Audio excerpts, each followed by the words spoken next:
আলাইকুম, welcome to my BCS voice. আজকে হচ্ছে প্রাইমারি এক্সাম প্রিপারেশনের তৃতীয় দিন। আর আজকের দিনটা হচ্ছে 16 ডিসেম্বর, বিজয় দিবস। আর যেহেতু আমি স্কুলে জব করি, তো 16 ডিসেম্বরে আমার বন্ধ নেই। স্কুলে যে বাচ্চাদের সাথে বিজয় দিবস উদযাপন করতে হবে, তো বিজয় দিবস উপলক্ষে আমাদের স্কুলে আজকে ছিল চিত্রাঙ্কন প্রতিযোগিতা।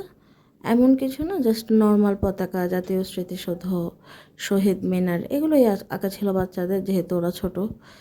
আর এই তো তো চিত্রাঙ্কন প্রতিযোগিতা হইলো, ওদের পুরস্কার বিতরণী হইলো, আলোচনা সভা করলাম।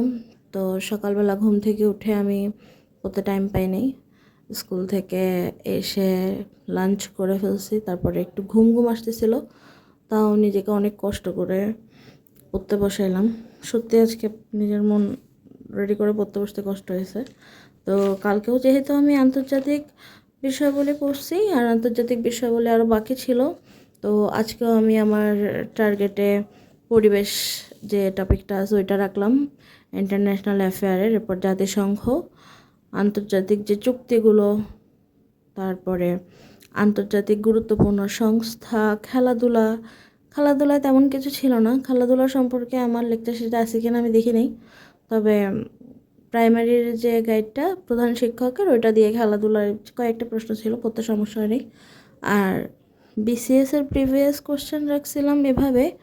আমি দেখলাম আমার প্রধান শিক্ষক বইয়ের পিছনে শুধুমাত্র আন্তর্জাতিক বিষয়াবলীর উপরও যে 46তম বিসিএস থেকে এ পর্যন্ত, মানে 46-এর সামনে 46-45 এভাবে করে যে বিসিএসগুলো আছে ওগুলোরও প্রশ্ন দেওয়া আছে। তো আমার আর অন্য বই উল্টাইতে হয় নাই, আমি প্রধান শিক্ষকের গাইড থেকে আজকে পড়ে ফেলছি। তো প্রথমে তো পরিবেশ পড়লাম, আমার হাতে হ্যান্ড নোট করা ছিল, ওইটা থেকে পরিবেশ ভালো করে পড়লাম। আমার রিও কনফারেন্স, তারপরে প্রোটোকলগুলো এত একটা ভালো মুখস্থ হচ্ছিল না, যদিও আমি অনেক ট্রাই করতেছিলাম মুখস্থ করার। কনভেনশনগুলো ভালো করে মুখস্থ করছে, রামসার কনভেনশন, ভিয়েনা কনভেনশন, এগুলো, কিন্তু প্রোটোকলগুলো মুখস্থ হয়নি। গতকালকে আমার একটা স্টুডেন্ট আমার জন্য কাপকেক নিয়ে আসছিল, তো আজকে আমার জন্য আমার একটা স্টুডেন্ট মোমোস নিয়ে আসছে। আসলে ওদের হাতের রান্না টেস্ট করানোর জন্য আমি ওকেও বুদ্ধি দিলাম যে তুমি মোমোসের স্টল খোলো, ও কেকের বিজনেস করুক, এই টাইপের।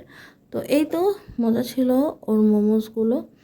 তারপরে আমি আবার পড়তে বসলাম, যেহেতু পরিবেশের টপিকটা পড়ে ফেলছি। তো আমার যে লেকচার শিটটা আছে ওখান থেকে জাতিসংঘ পড়লাম।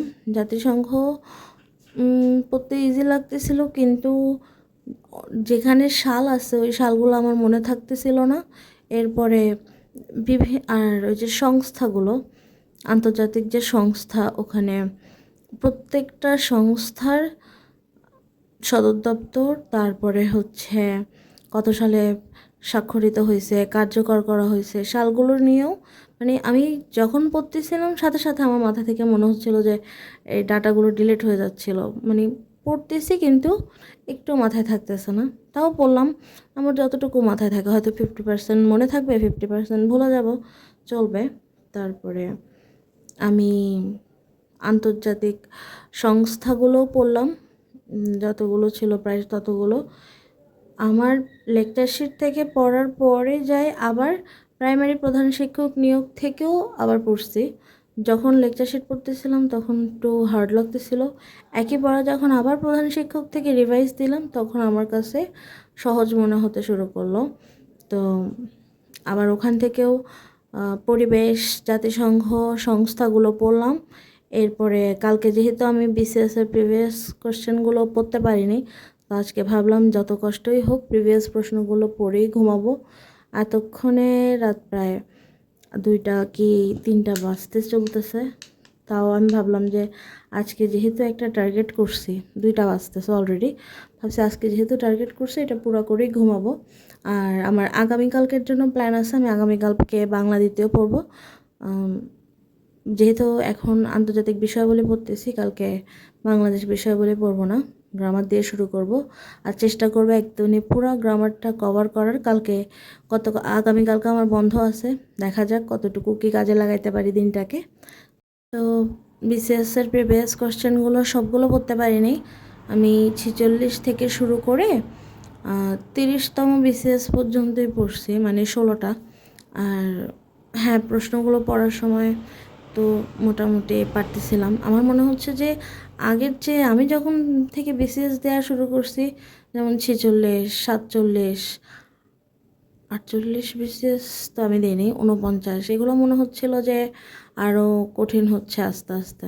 যেমন 47 বিসিএসেরগুলো তো আরও কঠিন, প্রশ্নগুলো দেখে যা বুঝতে পারলাম। তো এই তো আজকে যেহেতু আমি যে টার্গেট নিয়েছিলাম ওই টার্গেটটা শেষ হয়েছে। দিন শেষে যখন টার্গেটগুলোকে টিক চিহ্ন দিতেছিলাম খুবই ভালো লাগতেছিল। আশা করি এই বন্ধের প্রতিটা দিন এভাবে গেলে হয়তো পজিটিভ রেজাল্ট আসতেও পারে, ইনশাল্লাহ।